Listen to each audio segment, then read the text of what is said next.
안녕하십니까? 오늘은 8월 31일, 8월도 마지막 날이죠. 마태복음 24장 42절에서 51절의 말씀입니다. 마태복음 23장의 내용은, 바로 전 내용은 바리사이들과 율법학자들의 불행에 대한 이야기인데, 결론적으로 주님께서는 말씀하시죠. 23장에서 모든 사목자들, 특히 모든 정약용에 얘기한 목민관들, 책임자들, 지도자들은 겉모습과 속모습이 일관돼야 된다 하는 말씀에서 그들의 불행을 얘기하는 거죠. 겉과 속이 다르다는 거죠. 그러면서 오늘 주님께서는 정말 제자들에게 이렇게 말씀하십니다. 깨어있으라고, 깨어있으라는 비유를 말씀하십니다. 너희 주인이 어느 날에 올지 모르기 때문에 명심하라는 것이 바로 도둑이 밤 몇 시에 올지 집주인이 알면 깨어있으면서 도둑이 자기 집을 뚫고 들어오지 않도록, 즉 들어오도록 내버려 두지 않을 것이다.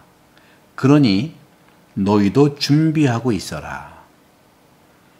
너희가 생각하지도 않은 때에 사람의 아들이 올 것이다 하고 말씀하시죠. 결국에는 주님께서는 바로 23절에 바리사이들과 율법학자들을 위선자들이라고 말씀 오늘 다시 하면서, 진정한 제자들 너희들은 위선자가 돼서는 안 된다는 거죠. 정말 저는 정약용이야말로 배교라든가 순교라든가 이러한 극과 극의 대결 구도 속에서 그리스도교인으로서의 삶을 거부하고 정말 복음을 살아가는 그리스도인, 그리스도를 닮은 그러한 신앙인으로 살아가는 것을 저는 느낍니다.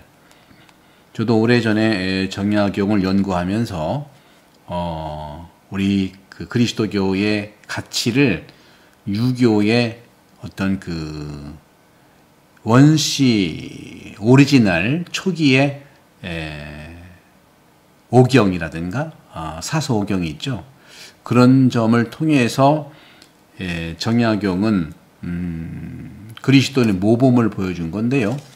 제가 지금 우리 멤버들한테만, 회원들한테만 말씀을 드리면서 유교와 그리스도교에 대한 이러한 대조를 통해서 그리스도교의 토착화, 한국 토착화와 그리고 중국 선교에 대비한 유교적 가치와 그리스도교를 대비하고 있는데요. 저는 그런 점에서 이 복음과 그리스도교의 조선시대의 정약용은 매우 닮았다 하는 말씀을 드리고 싶습니다. 그것은 여러분들이 멤버십에 가입을 좀 해주시면 최소한의 그 멤버십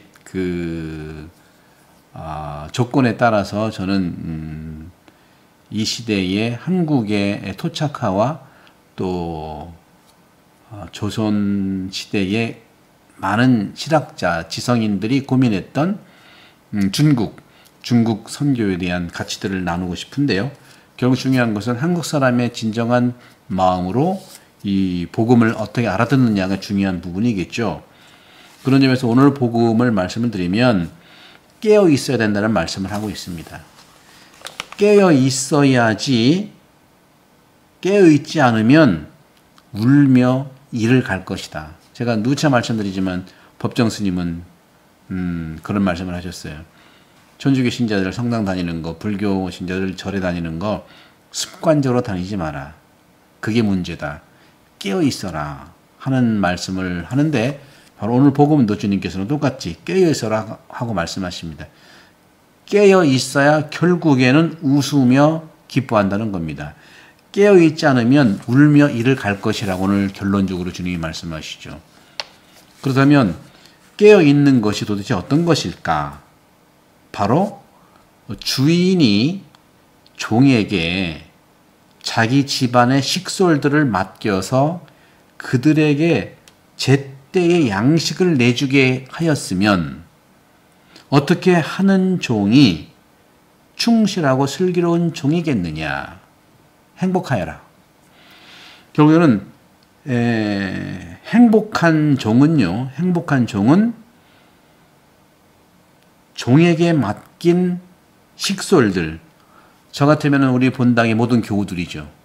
제가 종인데 주님께서 저에게 맡긴 태안본당의 교우들, 그리고 좀 넓게는 가톨릭 책방 지금 우리 구독자가 3,650명 정도 되는데 여러분들 많은 분들 구독 신청을 좀 이렇게 요청 바랍니다. 다른 것이 아니라 구독자 수가 많지 않으면 유튜브도 많지 않은 영향력을 주는 것 같아요. 그래서 말씀을 드리고 우리 가톨릭 책방 3,600명의 구독자들이 한 분씩만 이렇게 추천만 해도 7,000명 될 것 같은데요. 그리고 곧 올 안에 10,000명 이렇게 되면 좋지 않겠는가 말씀을 드리면서 결국 저는 복음 전파를 위해서 구독자에 대한 이러한 그 기대를 해보는 겁니다. 어쨌거나 제가 행복한 것도 저에게 맡긴 우리 태안본당 식구들을 나한테 맡긴 그들에게 제때의 양식을 내주는 거. 여기 양식이라는 것은 매일 제가 복음 말씀을 하는 것처럼 강론 복음 말씀을 유튜브로 계속 하고 본당에서도 하고요. 그리고 다음 달 9월 화요일 목요일 이렇게 8번에 걸쳐서 복음 말씀 학교 이 루카복음, 여기 제가 계속 전시를 했는데 이 루카복음 한 500페이지 넘는데 이 루카복음을 이제 8시간에 제가 정리를 해드리려고 합니다. 그러면 여러분들이 이것을 가지고 제가 제때에 지금 타이밍이 맞지 않습니까?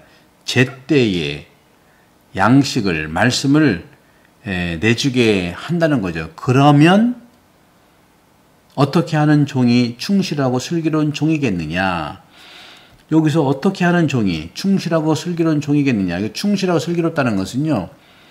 늘 말씀드리지만 루카복음도 그렇고요. 모든 제자들에게 주님께서 말씀하시는 것은 믿음에 대한 거예요. 왜 이렇게 믿음이 약하냐? 믿음이 없느냐 하는 말씀을 하잖아요. 믿음이 없는 거는요. 믿음이 약한 거는요. 불안해서 그래요. 두려워서 그래요. 그래서 여기서 종이 충실하고 슬기로운 종이라는 것은 믿는다는 것보다 한층 더 신뢰성이 있는 믿음직스러운 것을 얘기합니다. 그래서 믿는다고 하는 것은 사실 의심하지 않는다는 거거든요. 그런 점에서 하느님 주인이 나한테 맡긴 나한테 맡긴 태안본당의 교우들을 그들에게 제때라는 건 뭐겠어요? 미사 때 강론하고요. 또 필요한 소공동체를 살리기 위해서 복음 말씀을 나눠드리고요. 그렇죠? 그래서 9월달에 복음 말씀을 학교를 하잖아요. 그렇게 제때 양식을 내주게 하였으면 종이 충실하고 슬기로운 종이라는 거, 그 종은 행복하다는 거예요. 그래서 주인이 돌아와서 볼 때 그렇게 일하는 종이라는 거죠. 그러면서 주인은 자기의 모든 재산을 저한테 맡긴다는 겁니다. 주인의 재산이 어떤 거겠습니까? 그렇죠? 주인의 모든 것이죠. 그 주인은 하느님이고 구약에서는 하느님이고요. 신약에서는 예수 그리스도이잖아요. 예수 그리스도의 모든 것을 맡긴다는 거예요. 이것이 이제 천국의 열쇠를 맡기는 베드로한테 말씀하신 것과 똑같은 것이죠. 하지만 만일 그가 못된 종이어서, 제가 불충실하고 못된 종이어서 마음속으로 주인이 늦어지구나 하고 생각하며 동료들을 때리기 시작하고 술꾼들과 어울려 먹고 마시면 예상치 못한 날, 짐작도 못한 시간에 그 종의 주인이 와서 그를 처단한다고 그랬어요. 여기서 마음으로 주인이 늦어지구나 하는 건 내일 복음도 이제 그 신랑이 늦게 오면서 하는 열처녀의 비유거든요. 여기도 주인이 늦게 온다는 건 예상치 못했나요? 플랜 A, 플랜 B도 있어야 되겠죠. 일찍 오면은 준비를 미리 했어야 되고, 늦어지는구나 생각하고 자기 마음대로 하는 그런 부분들. 이게 이제 정약용의 심독하고 똑같은 겁니다. 신독. 신은 몸신자고요. 독은 홀로 독자예요. 혼자 있어도 하느님 뜻대로 살아가는 걸 얘기해요. 혼자 있는다고 해서 마음대로 하는 것이 아니라 바로 여기도 마찬가지죠. 늦게 오는구나 생각하고 자기 마음대로 하잖아요. 동료를 때리고 술꾼들과 어울려 먹고 마시고 그렇죠. 제때의 양식을 안 나눠주는 거죠. 자기 직무 역할을 하지 않는 걸 얘기합니다. 목민관들이 자기 직무 역할을 하지 않는 거예요.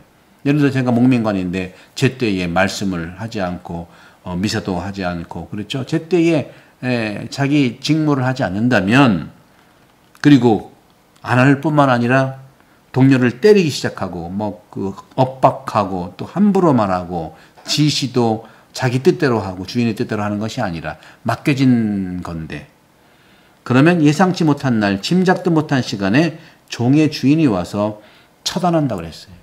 그리고 위선자들과 같은 운명을 걷게 할 것이다. 위선자들이 누굽니까? 바로 23장 바로 전장의 바리사이하고 율법학자를 말하는 거예요. 결론적인 거죠. 그들과 같은 운명을 겪어야 할 것이고 거기에서 그 종은 울며 이를 갈 것이다 하는 것이죠. 결론적으로 말씀드립니다. 깨어있지 않으면 울며 이를 갈 것이고요. 깨어있으면 결국 웃으며 기뻐한다는 겁니다. 성부와 성자와 성령께서는 여러분을 강복합니다. 감사합니다.